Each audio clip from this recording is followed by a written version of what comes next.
দিনে দুপুরে বাসে ডাকাতির অভিযোগ উঠল কোচবিহারে। সোমবার সকালে ঘটনাটি ঘটে মাথাভাঙা 2 নং ব্লকের 31 নং জাতীয় সড়কের ঘোকসাডাঙ্গা বটতলা এলাকায়। দুষ্কৃতীরা এক রাউন্ড গুলি চালায় বলেও অভিযোগ।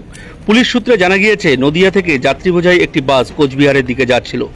সে সময় 6 থেকে 7 জনের একটি দুষ্কৃতীর দল যাত্রী সেজে বাসের মধ্যেই ছিল। ঘোকসাডাঙ্গা পার হতেই আগ্নেয়াস্ত্র ও ধারালো অস্ত্র দেখিয়ে ব্যাগ দুটি নিয়ে পালিয়ে যায় দুষ্কৃতীরা। ঘটনার খবর পেয়ে ঘটনাস্থলে পৌঁছায় মাথাভাঙার অতিরিক্ত পুলিশ সুপার সন্দীপ গড়াই।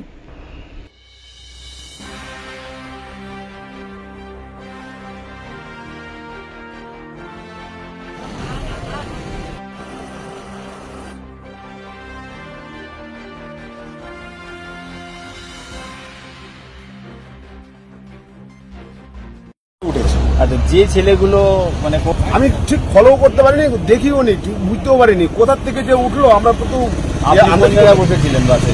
আমি কেবিনের মধ্যেই বসেছিলাম। ওই লোকগুলো কোন দিক থেকে আসলো?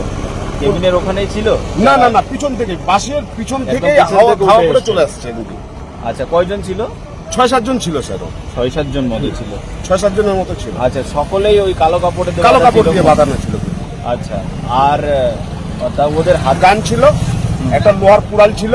হ্যাঁ, এই দুটো আমি একদম কত বড় হবে? এই এত বড়, 1 হাতের মতো হবে, মানে 1 হাতের মতো।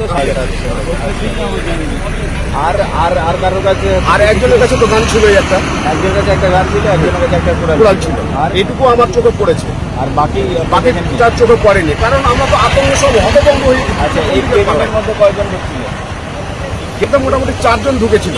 4 জন আর সব ওই গেটের মধ্যে হুড়মুড় করেছিল, ছিল গেটের মধ্যেই ছিল।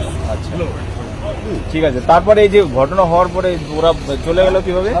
ওরা পট করে নেমে গেল গাড়ি থেকে। হ্যাঁ, আমাদেরকে গাড়িটা তো সাইড করতে বলছে, আমরা তো ভয়ে তো সাইড করে দিয়েছি। এবার ওরা ফটাফট নেমে গেল। নেমে যে কোন দিকে পালালো, কেউ তো বলছে যে এই যে বোলেরো গাড়িতে পালিয়ে গেল, কেউ বলছে আর কি। কিন্তু আমরা সচক্ষে দেখিনি, আমরা দেখিনি, কারণ আমরা এইনাকে নিয়ে আমরা ব্যস্ত হয়ে গেছি। যেহেতু পড়ে গেছে। আপনি ফোন নাম্বারটা বলুন তো আপনার।